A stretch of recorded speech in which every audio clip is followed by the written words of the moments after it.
출애굽기 33장 1절부터 11절에 있는 말씀으로 교대인 제목은 친구와 이야기함 같이입니다.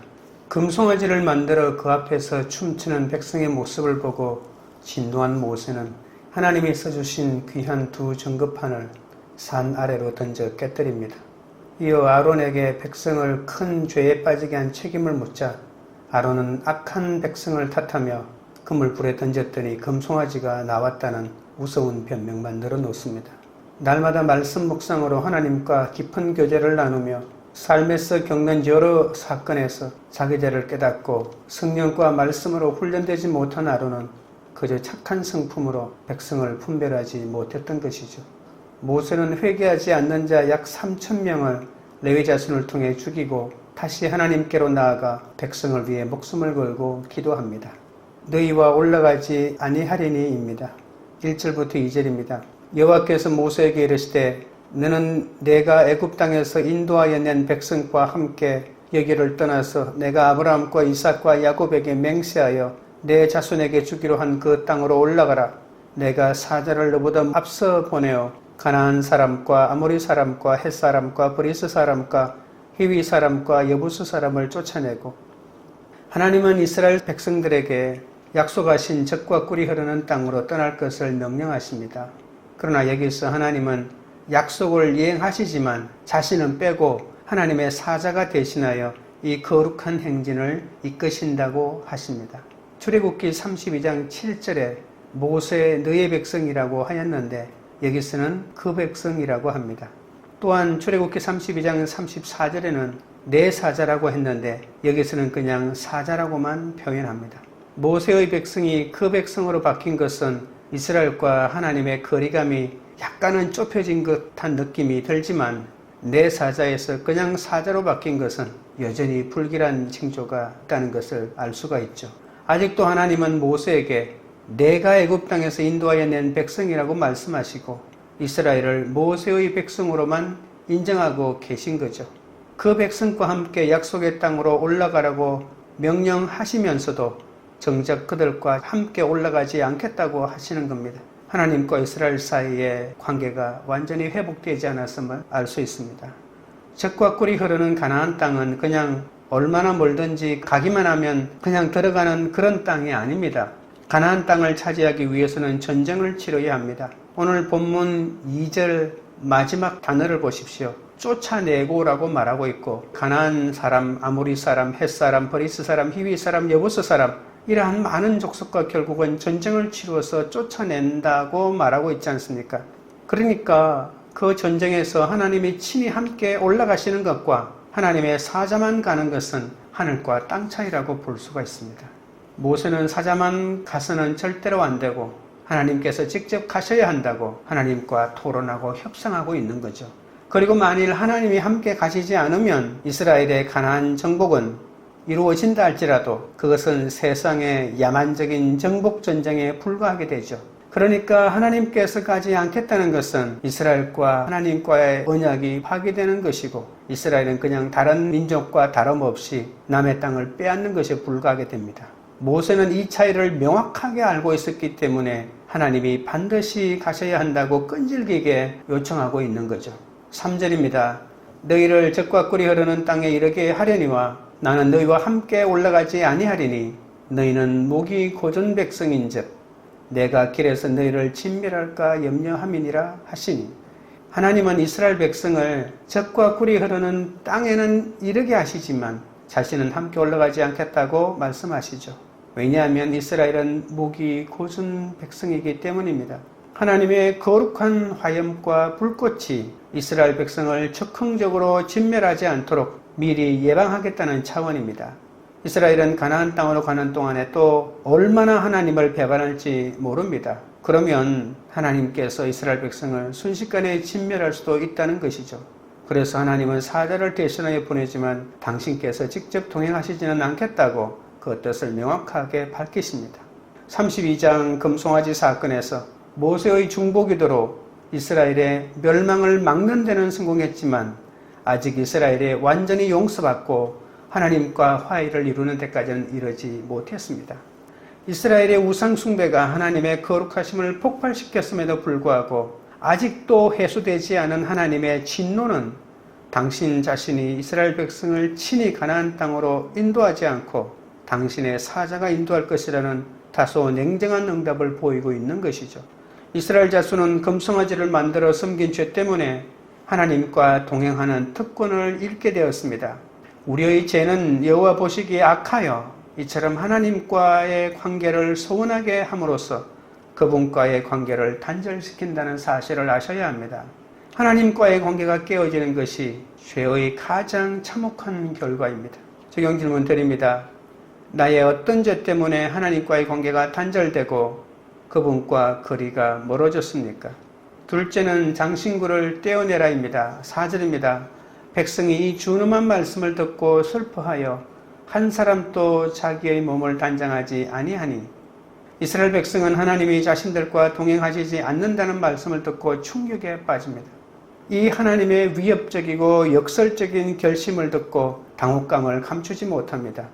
하나님의 동행 거부는 이스라엘 죄악의 결과를 예방하기 위함이라고 했잖아요. 이스라엘의 수호자께서 이스라엘의 죄 때문에 이스라엘의 파괴자가 될 수도 있다는 겁니다. 그때 이스라엘 백성들은 비로소 회개하기 시작합니다. 하나님은 이런 그들을 향해 장신구를 떼어내라고 명령하시죠.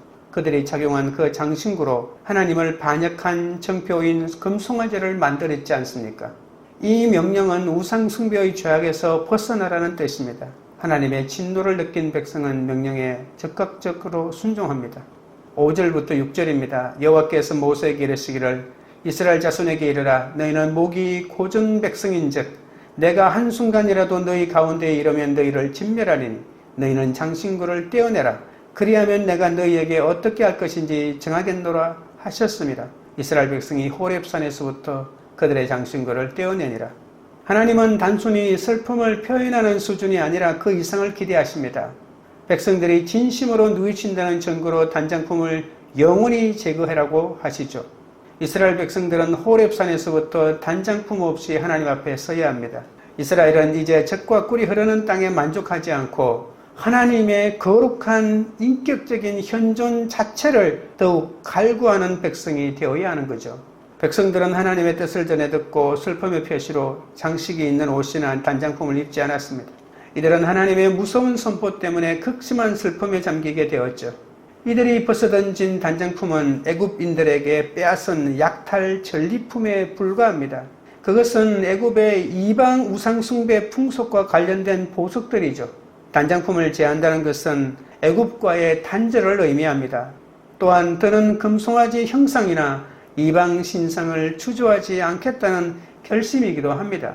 이렇게 지속적인 참회의 모습을 보여주어야 이래야 하나님이 당신의 백성에게 다시 은혜를 베푸실 수 있는 것이죠. 애굽에서 가져나와서 한때 금송아지의 제조 재료로 사용되었던 단장품을 제거하면 애굽에 대한 향수와 금송아지에 대한 애착과 회상을 끊어버리는 것이 되는 겁니다. 과거의 단절과 포기 없이 절대로 새로운 삶으로 나갈 수가 없습니다. 아무것도 포기하지 않는다면 하나님으로 받은 모든 은총은 값싼 은총에 지나지 않게 되는 거죠. 하나님과 관계를 회복하려면 먼저 죄의 원인을 제거하는 참된 회개가 필요합니다.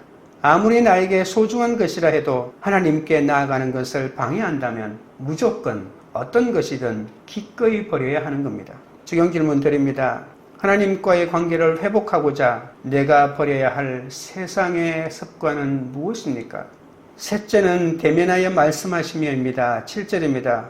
모세가 항상 장막을 취하여 진 밖에 쳐서 진과 멀리 떠나게 하고 회막이라 이름하니 여호와를 앙망하는 자는 다 진 바깥 회막으로 나아가며 이스라엘 백성이 회개의 태도로 돌았으니까 비로소 하나님의 결심도 변화가 일어납니다. 모세가 회막에서 하나님을 만나게 되죠. 모세는 천막을 챙겨 진영 밖으로 나가 진영에서 멀리 떨어진 곳에 천막을 세웠습니다. 하나님은 모세와 교제하시면서 이스라엘 백성과의 관계를 회복하기를 바라십니다. 7절부터 11절 단락의 시제는 미완료형입니다. 그러니까 미완료형은 한 번 시작한 것이 한 번으로 끝나지 않고 계속 반복되었다는 것이죠. 모세가 천막을 치고 하나님과 교제한 것은 이례적인 사건이 아니라 반복적인 일이라는 뜻입니다. 모세는 이 천막을 만남의 장소라는 뜻인 회막이라고 불렀습니다. 하나님은 백성의 한가운데에 머무시지 않고 진영에서 멀리 떨어져 있는 곳에서 만남의 장소로 내려오시죠. 왜냐하면 이스라엘 백성의 진영은 아직도 죄로 물들어 있기 때문입니다. 만남의 장막은 앞으로 설립될 성막이 만들어지기까지 임시로 사용되었던 곳입니다. 만남의 장소인 회막은 여러 가지 면에서 성막과는 구별됩니다. 성막은 진영 가운데 있으나 회막은 진영 바깥쪽에 있고요. 성막의 관리는 레위 지파가 담당했지만 회막에는 여호수아가 홀로 지키고 있었습니다.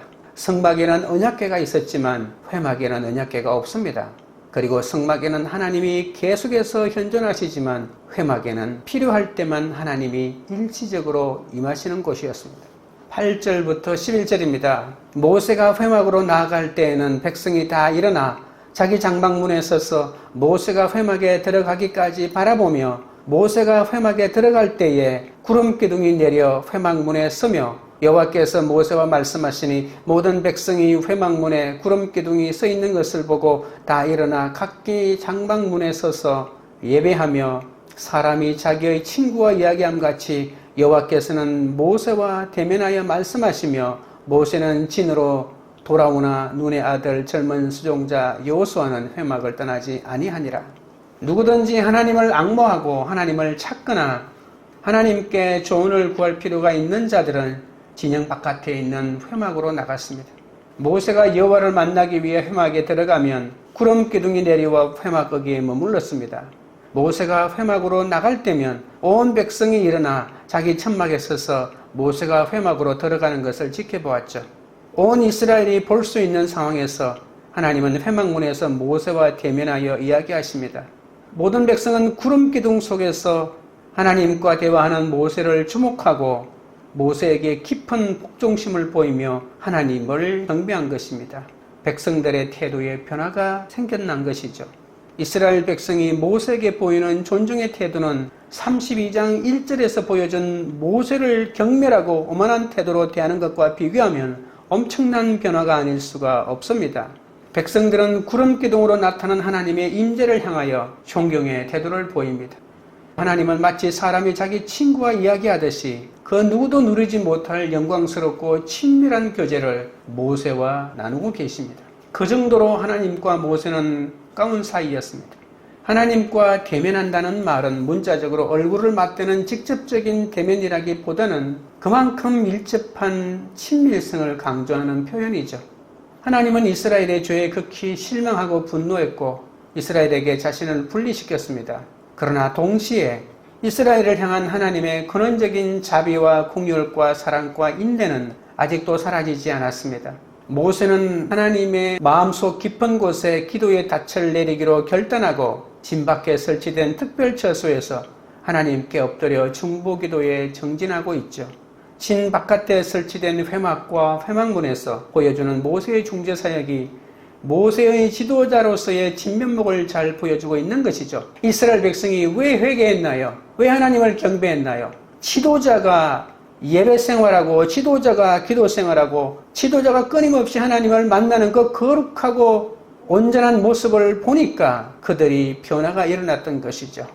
지도자가 영적 생활을 하지 않고 자신의 육적인 생활만 돌본다면 절대로 백성들은 하나님을 예배하지도 않고 하나님을 가까이 가지도 않을 것입니다. 모세는 하나님을 만나기 위해 시내산에 다시 올라가지 않고 대부분 이 회막에서 자신의 철저하게 영성을 관리하고 있는 거죠. 하나님은 아론과 비길 수 없는 초월적인 영도자로서 모세를 높이시고 계십니다. 지도자의 참 카리스마는 백성이 자기 자신의 장막문 앞에서 볼 수 있는 공간에서 지도자가 하나님과 대면하는 영적 수련에서 나온다는 사실을 아셔야 합니다. 회막문으로 나아가는 영적 지도자들, 구름기둥 아래에서 하나님의 음성을 듣는 지도자들은 회중의 신뢰와 존중심을 얻을 수밖에 없는 것이죠. 회막이 진영의 바깥쪽에 있다는 것은 어찌 보면 하나님과의 아직도 단절을 보여주고 있습니다. 그러나 가끔이긴 하지만 회막을 통하여 하나님과 백성들의 만남이 이루어지고 있다는 것으로 보아 하나님과의 관계 회복이 예시되기도 합니다. 인간의 잘못으로 하나님과의 관계는 때로 단절된 것으로 보이지만 그 속에는 새로운 관계 형성을 위하여 끊임없이 노력하시는 하나님이 계시다는 겁니다. 하나님은 이스라엘의 반응에 실망하고 분노하여 이스라엘 가운데 거하지 않고 이스라엘과 함께 가나안에 가지 않을 것이라고 말씀하셨지만 이스라엘과 어느 정도 거리를 유지하면서 제한적이고 임시적인 영적 접촉을 계속하여 유지하고 계심을 알 수 있습니다. 하나님은 인간의 죄악으로 소멸할 위기에 있는 것처럼 보여도 끝까지 자신의 백성과의 만남을 붙들고 계십니다. 우리가 하나님과 맞잡은 손을 놓는다 할지라도 하나님은 절대로 우리의 손을 끝까지 뿌리치지 않으십니다. 우리도 날마다 삶 속에서 큐티와 예배를 통해 하나님의 말씀에 귀 기울일 때 친구와 이야기하듯 하나님과의 친밀함을 누리게 된다는 사실을 기억하셔야 합니다. 적용 질문 드립니다. 내가 날마다 하나님과 친밀하게 만나는 회막이 있습니까? 그곳은 어디입니까? 기도드리겠습니다. 하나님 아버지, 이스라엘 자손은 금송아지를 만들어 섬긴 죄 때문에 하나님과 동행하는 특권을 잃게 된 것처럼 죄는 하나님 보시기에 악하기 때문에 하나님과의 관계를 단절하고 말았습니다. 저도 목이 고전 이스라엘 백성처럼 하나님이 아닌 우상을 숭배하며 희복을 추구할 때가 너무나 많았사오니 용서하여 주시옵소서. 하나님과 관계가 깨어지는 것이 죄의 가장 참혹한 결과임을 깨닫게 하여 주시옵소서. 하나님과의 관계를 회복하기 위해서는 먼저 죄의 원인을 제거하는 참된 회개가 필요하다고 했습니다. 내 삶에서 죄된 생각을 버리고 악한 습관을 떼어내기를 원하오니 불쌍히 여겨 주시옵소서. 아무리 나에게 소중한 것이라 해도 하나님께 나아가는 것을 방해하는 모든 것을 기꺼이 버리게 하옵소서. 모든 애굽의 장신구를 떼어내도록 인도하여 주시옵소서. 날마다 삶 속에서 큐티와 예배를 통해 하나님의 말씀에 귀 기울일 때 친구와 이야기하듯 하나님과 친밀함을 누리게 된다고 하셨습니다. 큐티와 예배를 통해 날마다 주님과 더 친밀함이 깊어지게 하여 주옵소서. 우리도 모세처럼 마음속 깊은 곳에 기도의 닻을 내리고 하나님께 엎드려 중보 기도에 정진하게 하옵소서. 날마다 반복되는 삶 속에서 기도와 말씀 묵상으로 우리 자신들의 영성을 관리하도록 붙잡아 주시옵소서. 광교우리들 교회가 죄 때문에 하나님과의 관계가 단절되고 하나님과 거리가 멀어질 때마다 하나님과의 관계를 회복하기 위해 세상의 모든 습관을 버리고 하나님께로 나아가는 공동체가 되게 하옵소서. 날마다 회막에서 하나님과 친밀한 교제를 나누는 공동체가 되게 하옵소서. 회막 문으로 나아가 구름 기둥 아래서 하나님과 대면하는 영적 수련을 통해 하나님의 음성을 듣고 친구와 같이 이야기하는 그런 공동체가 되도록 역사하여 주시옵소서. 예수 그리스도 이름으로 기도드리옵나이다. 아멘.